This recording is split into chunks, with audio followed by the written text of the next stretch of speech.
So today we have to start with the next part of past tense, and that is past perfect and past perfect continuous. We have already done simple past and past continuous, जिसके अंदर we have known the structure. कि simple past का structure होता है subject plus verb second form plus object, and if you are using any helping verb, that is did, so along with did you are going to use verbs first form, right? And the second one was past continuous. In that you used the helping verb was, were along with verbs first form ing, right? तो simple past का structure क्या था? Subject plus verb second form plus object, या फिर subject plus did plus verbs first form plus object. And in past continuous it was subject plus was, were plus verbs first form plus ing and plus object. And today we are going to learn about past perfect. Now can anyone tell me present perfect का present perfect का structure क्या था? Anyone?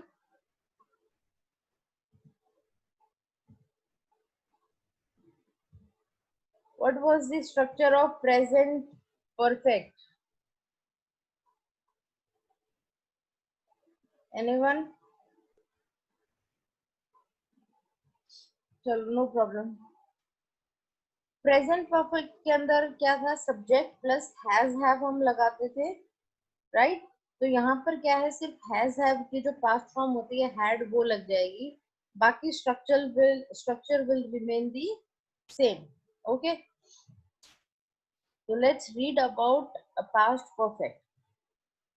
The past perfect is a verb tense which is used to show that an action took place once or many times before another point in the past.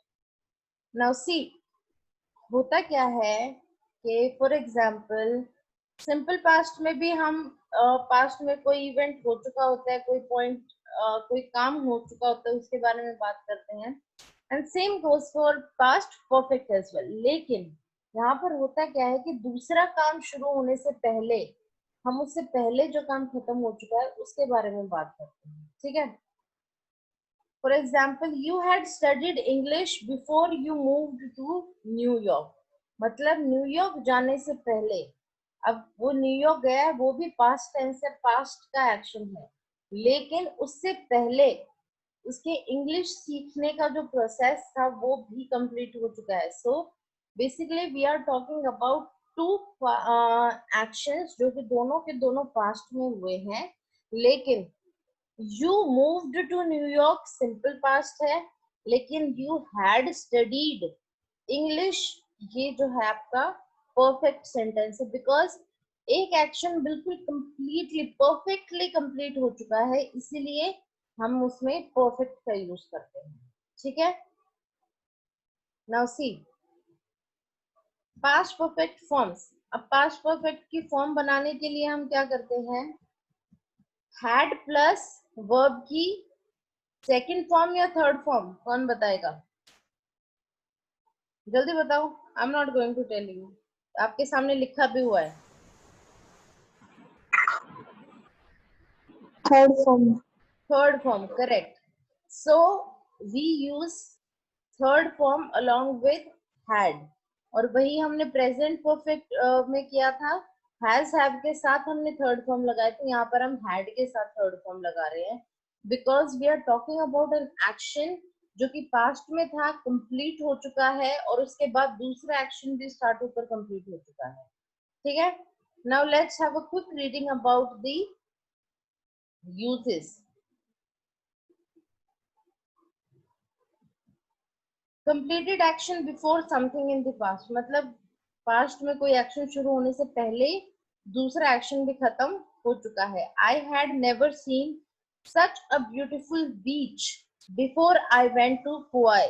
मतलब पुआई वो गया, ये past में एक activity उसने की, लेकिन वो कह रहा है कि क्वाइस जाने से पहले कभी भी उसने कोई ब्यूटीफुल, इतना ब्यूटीफुल बीच नहीं देखा था। सो मीन्स वो दो एक्शंस के बारे में बात कर रहा है और दोनों के दोनों एक्शन खत्म हो चुके हैं पास्ट के अंदर ही। ठीक है, एक देखो बहुत एक इम्पॉर्टेंट पॉइंट यहाँ पर दे रखा है। Unlike with the present perfect, it is possible to use specific time words or phrases with the past perfect. Although this is possible, it is usually not necessary. आप एक पर्टिकुलर पॉइंट का भी use कर सकते हो, specific time का भी use कर सकते हो प्रेजेंट परफेक्ट के अंदर, सॉरी पास्ट परफेक्ट के अंदर, जबकि प्रेजेंट परफेक्ट में हम अवॉइड करते हैं किसी भी पर्टिकुलर टाइम का यूज करना। लेकिन यहाँ पर आप कर सकते हो, लेकिन यूजुअली किया नहीं जाता है। She had visited her Japanese relatives once in 1993. अब उन्होंने स्पेसिफिक कर रखा है। Before she moved in with them in 1996. यहाँ पर उन्होंने टाइम को स्पेसिफाई कर रखा है कि वो पहली बार मिली कब थी, 1993 में, और उनके साथ मूव इन कब किया उसने, 1996 में।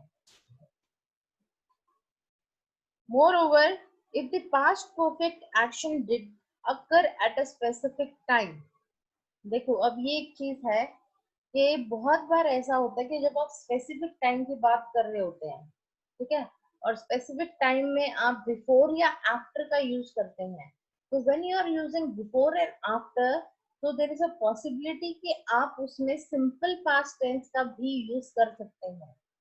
तो अगर आप एक सेंटेंस में सिंपल परफेक्ट यूज करते हैं और एक बच्चा उसी को एज अ पास्ट परफेक्ट लिखता है, तो दोनों के दोनों सही होंगे। फॉर एग्जाम्पल देखो यहाँ पर उन्होंने दे रखा है, she had visited her Japanese relatives. तो हैड विजिटेड है मतलब पास्ट परफेक्ट है, लेकिन she visited her Japanese relatives once in 1993 before she moved in। देखो दोनों सेंटेंसेस के अंदर बिफोर है, टाइम स्पेसिफाइड है, तो आप इसके अंदर पास्ट परफेक्ट भी यूज कर सकते हैं और सिंपल पास्ट भी यूज कर सकते हैं, दोनों ठीक है। ठीक है, एक बच्चा अगर पास्ट परफेक्ट की तरीके से बनाता है और दूसरा सिंपल पास्ट बनाता है, तो मैं गलत नहीं करूंगी उनमें से किसी का भी, both will be correct, but you have to remember कि उसके अंदर आपने बिफोर और आफ्टर का यूज हो और स्पेसिफिक टाइम दे रखा हो। ठीक है, सिर्फ इसी कंडीशन के अंदर you can use both the tenses. ठीक है, अब इसका जो फॉर्मेशन है, एक बार फॉर्मेशन के ऊपर देख लेते हैं, how we make negative interrogative out of past perfect tense. ठीक है, देखो सिंपल स्टेटमेंट है, you had studied English before you moved to New York, right. अब अगर इसको इंट्रोगेटिव बनाना, क्वेश्चन मार्क वाला बनाना है, तो what will we do, had जो है वो इसकी हेल्पिंग वर्ब है, इसको हम सब्जेक्ट से पहले ले आएंगे। So it would be had you studied English before you move to New York along with the question mark. और अगर हमें इसको नेगेटिव बनाना है, नॉट में बनाना है, तो आप हैड के साथ नॉट लगाएंगे, बिकॉज एवरीबडी नोज के जो नॉट है वो हमेशा एक हेल्पिंग वर्ब के साथ ही लगता है, एक हेल्पिंग वर्ब के साथ ही उसका यूज हो सकता है। ठीक है, अगर आपको इसे नेगेटिव इंट्रोगेटिव बनाना है, तो हैड जो है वो आगे आ जाएगा और नॉट जो है वो सब्जेक्ट और मेन वर्ब के बीच में लगेगा। ठीक है, had you not studied English before you move to New York, question mark. Clear है यहाँ तक बात? इसका सिंपल स्ट्रक्चर क्या बनेगा फिर, subject plus had plus verb की थर्ड फॉर्म प्लस ऑब्जेक्ट। ठीक है,